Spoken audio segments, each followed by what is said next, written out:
Assalamualaikum warahmatullahi wabarakatuh. Hari ini saya akan presentasi untuk seminar proposal dengan judul Analisa Tingkat Kepuasan Pelanggan Starbucks Kelapa Gading dengan pendekatan Customer Satisfaction Index dan Important Performance Analysis. Saya dari D4 Pemasaran Digital 2019.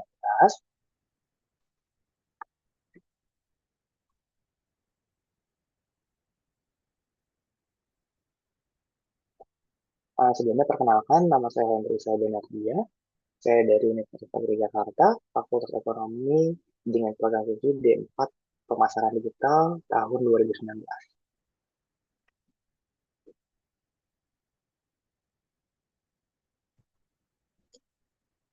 Lalu yang pertama di sini aku akan menjelaskan tentang pendahuluan terlebih dahulu.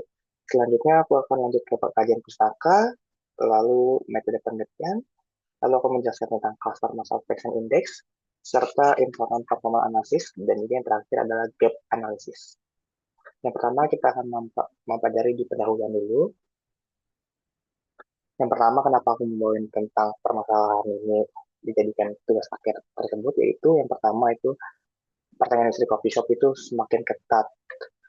Nah, khususnya di Kelapa Gading daerah yang sangat-sangat di bidang kapitalis juga ya, ditambah mempunyai banyak coffee shop atau mall atau restoran atau bar dan semacamnya. Jadi persaingan bisnisnya semakin banyak apalagi di bidang coffee shop tersebut. Lalu kepuasan pelanggannya itu menjadi faktor kunci keberlanjutan bisnis. Kenapa bisnis masih bisa bertahan sampai sekarang ya karena ada salah satu faktornya yaitu kepuasan pelanggan. Lalu untuk beberapa gerai Starbucks yang terdapat di Kelapa Gading memiliki skor customer voice di bawah standar Starbucks. Starbucks menentukan customer voice tersebut 97 sampai 98 untuk kriteria minimum dari penilaian survei tersebut. Oke, yang lanjut saja kita akan membahas tentang rumusan masalahnya. Bagaimana tingkat kepuasan pelanggan Starbucks di wilayah Kelapa Gading tersebut. Lalu untuk objek penelitiannya aku membawakan tentang Starbucks Mall Kelapa Gading 2, Boulevard Kelapa Gading, serta Muara Gading. Kenapa? Karena dari tiga toko tersebut itu mempunyai nilai yang di bawah kriteria masing-masing dari customer voice tersebut. Untuk tujuan dan manfaat penelitian tersebut, yang pertama adalah mengetahui serta meningkatkan menganalisis tingkat kepuasan pengasar Kelapa Gading menggunakan metode Customer Satisfaction Index dan juga Important Performance Analysis. Untuk manfaat tersebut yaitu ada teoritis sebagai referensi penelitian kepuasan pelanggan, lalu juga ada praktis adalah evaluasi dan perbaikan layanan Starbucks. Lanjut aja kita akan membahas tentang kajian pustakanya. Ini menurut beberapa para ahli, kepuasan pelanggan menurut Logik Happiness yaitu evaluasi subjektif yang dilaporkan pelanggan tentang sejauh mana barang serta jasa yang dibeli membantu mereka memenuhi kebutuhan mereka. Ditambah penilaian apakah waktu serta uang yang dibelanjakan dapat digunakan lebih baik untuk memuaskan kebutuhan sama atau kebutuhan lainnya. Lalu menurut Kotler dan Keller pada tahun 2016 yaitu perasaan senang atau kecewa seorang yang muncul setelah membandingkan kinerja ataupun hasil produk yang dipersepsikan dengan harapan dari pelanggan tersebut. Nah, di sini aku membawakan tentang dimensi kepuasan pelanggan menurut Gartner pada tahun 1997. Yang pertama itu adalah kinerja atau performance. Kinerja yaitu karakteristik utama produk yang berkaitan langsung dengan fungsi dasar yang diharapkan konsumen. Fitur atau features itu pelengkap yang ditambahkan pada produk meningkatkan daya tarik dan nilai tambah di mata konsumen tersebut.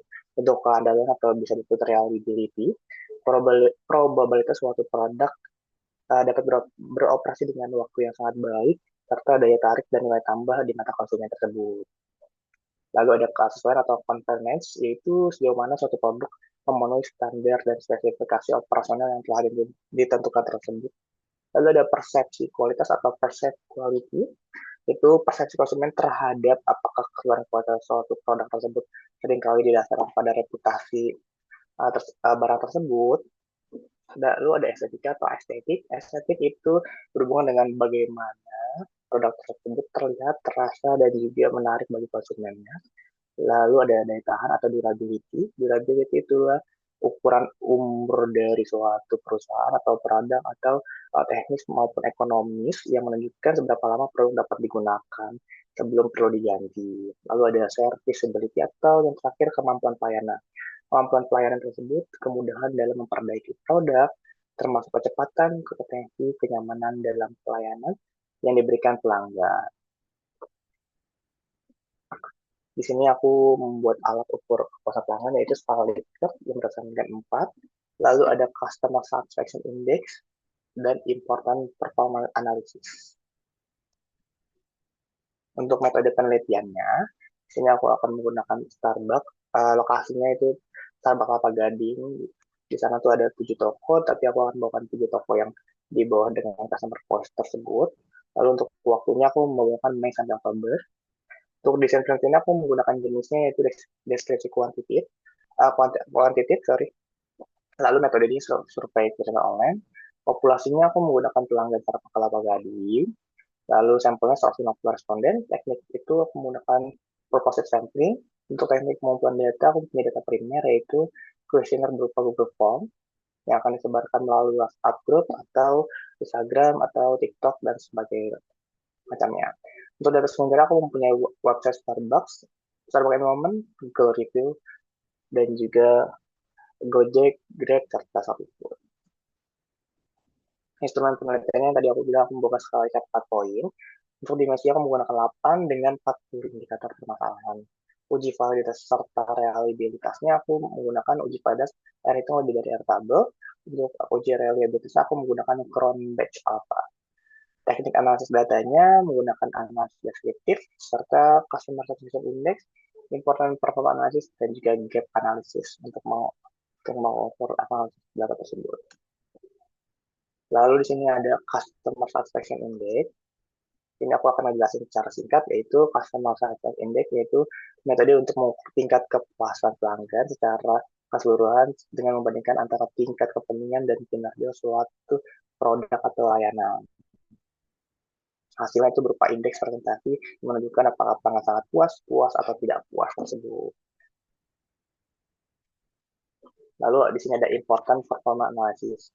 Nah, important performance analysis yaitu metode analisis yang digunakan untuk mengetahui prioritas perbaikan layanan dengan memetakan ke dalam 4 kuadran berdasarkan tingkat kepentingan dan kinerja. Yang pertama itu ada kuadran pertama, prioritas perbaikan, yang harus diperbaiki. Yang kedua ada dipertahankan, pertahankan prestasinya tersebut. Lalu ada kuadran 3 itu prioritas dia. Lalu yang keempat ada berlebihan. Lalu di sini juga aku akan menjelaskan sedikit tentang gap analysis. Gap analysis itu suatu metode alat ukur untuk kesenjangan atau disebut dengan gap antara harapan pelanggan dengan kinerja yang dirasakan. Jika kinerja kurang dari harapan, berarti pelanggan tidak puas. Kan tapi jika kinerja sama dengan harapan, yaitu pelanggan akan puas. Akan tetapi lagi, jika kinerja lebih dari harapan, pelanggannya sangat merasa puas. Itu hasilnya. Oke, untuk presentasinya sekian untuk presentasi sidang profesionalnya. Semoga penjelasan saya sudah sangat jelas. Terima kasih. Assalamualaikum warahmatullahi wabarakatuh.